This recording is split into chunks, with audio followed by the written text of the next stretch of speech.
start with just a little bit of Linux. I find that a lot of people who start out, including me, when I started pen testing, don't have a lot of Linux experience. I had maybe used it twice, honestly, and a lot of the course material that I was looking at just assumed that I already knew Linux. So I do want to start with just a little bit of Linux. You can follow this course just with this much Linux, but I would encourage you, if you're going to continue with pen testing, whatever works for you, a class, a book, just using it in your everyday life, to get familiar with Linux, because a lot of the tools for pen testing are Linux only. I mean, there are some that do have a Windows version. There's even some that are Windows only, but primarily a lot of your developers for particularly your open source tools, that is going to be Linux based. So it's certainly worth knowing. And I mean, on top of that, you'll probably run into some Linux targets. I mean, people generally use Windows for their workstations, but a lot of your servers, databases, websites, things like that are going to be Linux based, so you'll probably need to know some Linux. In fact, we have a Linux target in our environment here, as well as some Windows ones. So I'm starting out here on my Kali Linux, and again, the password for that is tour, so login root, and then password tour, so root backwards, and that's the default, which you are, of course, welcome to change if you want to. Just remember what it is. And I already have my command line open. Let's get rid of that. So up here at the top, this is our terminal. So we can just open that up here. And you can, if you want to, make it bigger so you can view, zoom in, which of course you don't have to, but it makes it nicer on the screen, right? That might be a bit much. How about that? And you can also like change the colors and opacity and things, so you could get rid of the dragon, which I generally do for screenshots in my report, so it doesn't have like part dragon in there, which kind of looks a little silly out of context. So that's our Linux command line. So we can do anything on this system straight from the command line, and it's, at least in my opinion, a good deal easier to use than the Windows command line. I mean, PowerShell in Windows is pretty nice, and we'll look at PowerShell briefly later in the class, but on our older Windows systems, we don't have PowerShell, so we're stuck with a certain amount of unhappiness if we end up with command line access to a Windows system, unless we're really good with the Windows command line. I think the Linux command line is much easier to deal with, so we can put in our commands. For instance, we could do like pwd. So that's just a command. It's short for print working directory. Our default directory, since we are the user root, is /root. And we can find out more information about a command with something called the man pages. So man, short for manual. So man, pwd, would have more information. Print the name of the current working directory. There's also some additional options. Another one would be like man ls. List directory contents, list information about the files. It also has some options like -a will do not ignore entries starting with a dot, so it won't ignore hidden directories. Lots of other ones here. Let's see, grab one more. -l, use a long listing format, so a different format for the output. So, say I want to do, say, ls, let's just start with the root. So that's going to be the root of the file system, that slash, and see our working directory here was /root, so that's in roots directory, but let's do an ls on the root. So there's all our directories in the root, so you can kind of think of the Linux file system as a tree, so we've got root to slash at the top, and then it's got all these branches, and some of these are directories, like here's our root directory. We've got some other ones as well. User, var, sys, temp, mount, opt, media, lib, home, lots of stuff. So we could also do ls-a. That'll show us. It doesn't look like we have many hidden directories here. We just have the dot, which is the current directory, and the dot, which is the parent. And we can also do -l for the long format, so this shows us additional information. So what does all this mean, I wonder? So what we have here is, this is actually the file permissions on each of these files. So we have read, write, execute, read, write, execute, read, write, execute. So 3 different groups. We'll get to that in just a second. And then we have, I think that's how many links there are to it. And then the owner, the group, the size, and last modified date, and then the name. So a little bit more information there.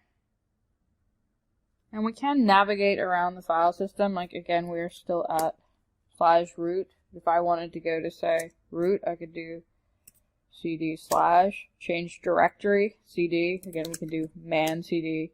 Oh, there is no man entry for cd. So that one we might have to check out the internet for more information. We can always Google as well. Man pages can be a little bit unattractive to read. So sometimes the internet is easier. Either way. And so we can also do, I'll just go back to /root. We can also do, like if I wanted to do cd ... remember that ... is the parent.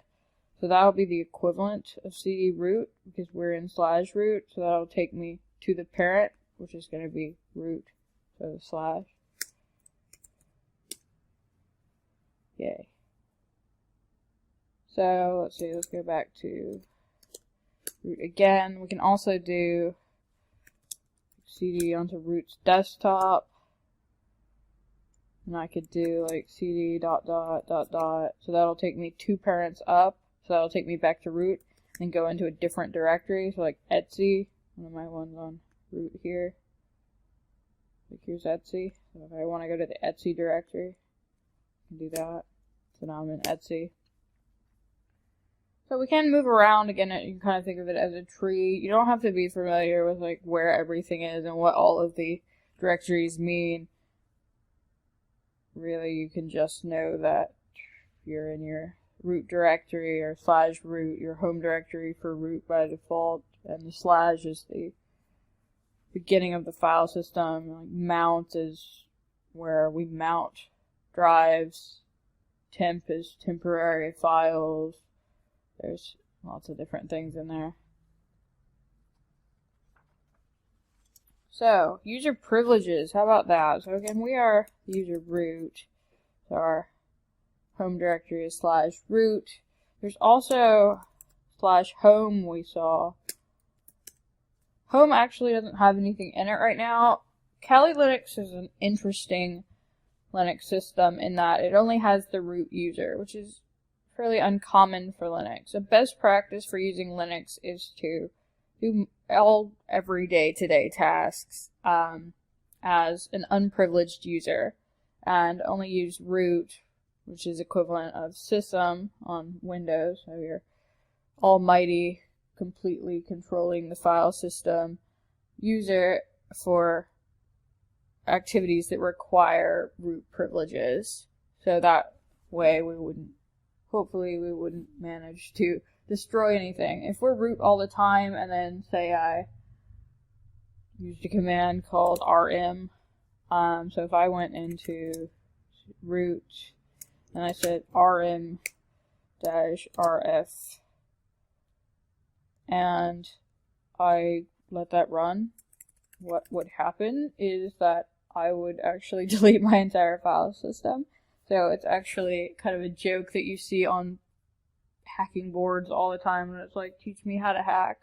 Tell people to go into their Linux system and do a rm-rf, so that's going to tell it to force recursively remove files, so it's going to actually remove the entire file system in that case, because it's from the root directory, and since we're root, that would be perfectly legal. There would be nothing to stop that. We have that privilege. Whereas if I was just a normal user, I wouldn't be able to just delete the file system. I'd only be able to access files that I have permissions to work with.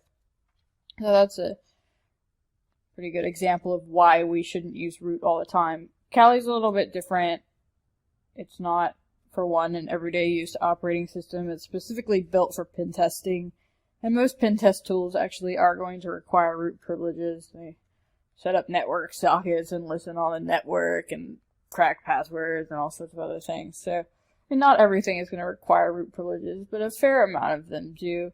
So I guess it just makes it easier. I didn't write Kali, but that's, as far as I can remember, always been the case, is that it's always been a root user.